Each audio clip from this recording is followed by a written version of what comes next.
Hi all. അപ്പോൾ എല്ലാവരും പഠനത്തിൻ്റെ തിരക്കിലാണോ അതോ ഇന്ന് ഒരു ടൈം ടേബിൾ ഉണ്ടാക്കി നാളെ അത് ഫ്ലോപ്പായി മറ്റന്നാൾ വേറൊരു ടൈം ടേബിൾ ഉണ്ടാക്കി അങ്ങനെയാണോ? ഇപ്പോൾ പണ്ടത്തെ പോലെ തന്നെയാണോ നമ്മൾ വീണ്ടും എന്നുള്ളതൊന്ന് ചെക്ക് ചെയ്യുന്നത് നന്നായിരിക്കും കേട്ടോ. കാരണം എന്താണെന്നുണ്ടെങ്കിൽ ഇതേ ലെവൽ തന്നെയായിരുന്നല്ലോ നമ്മൾ LDCക്കും പോയിരുന്നത്. കുറേ അവിടെ പഠിച്ചു, കുറേ ഇവിടെ പഠിച്ചു.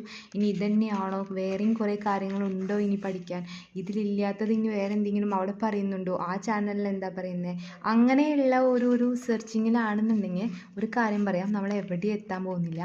വെറുതെ 1, 2, 3 കൊല്ലം വെറുതെ ഇങ്ങനെ പോകും. നമ്മൾ ഉള്ളത് വെച്ചിട്ട് പഠിക്കുക, ഉള്ളത് വെച്ച് പഠിച്ച് ബേസ് സെറ്റ് ചെയ്യുക. ഒരു ബേസ് സെറ്റ് ചെയ്ത് കഴിഞ്ഞാൽ അതുമ്മ ബിൽഡ് ചെയ്യാൻ വലിയ പാടില്ല. പക്ഷേ ഈ ബേസ് സെറ്റ് ആവാത്തവർക്കാണ് എന്താണ് ഡിഗ്രി ലെവലും മറ്റുള്ള എക്സാംസ് വരുമ്പോൾ ഇനിയും ബിൽഡ് ചെയ്തെടുക്കാനായിട്ടൊരു ബുദ്ധിമുട്ട് വരുന്നത്. അപ്പോൾ എല്ലാവരും ഉള്ള മെറ്റീരിയൽസ് വെച്ചിട്ട് പഠനം മുന്നോട്ട് കൊണ്ടുപോകുക. അപ്പോൾ നമുക്ക് ഏതൊരു എക്സാമിന് പോകുമ്പോഴും ഒരു ചെറിയൊരു കോൺഫിഡൻസ് വന്നു തുടങ്ങും. ബാക്കിയുള്ളതൊക്കെ വഴിയേ ശരിയായി.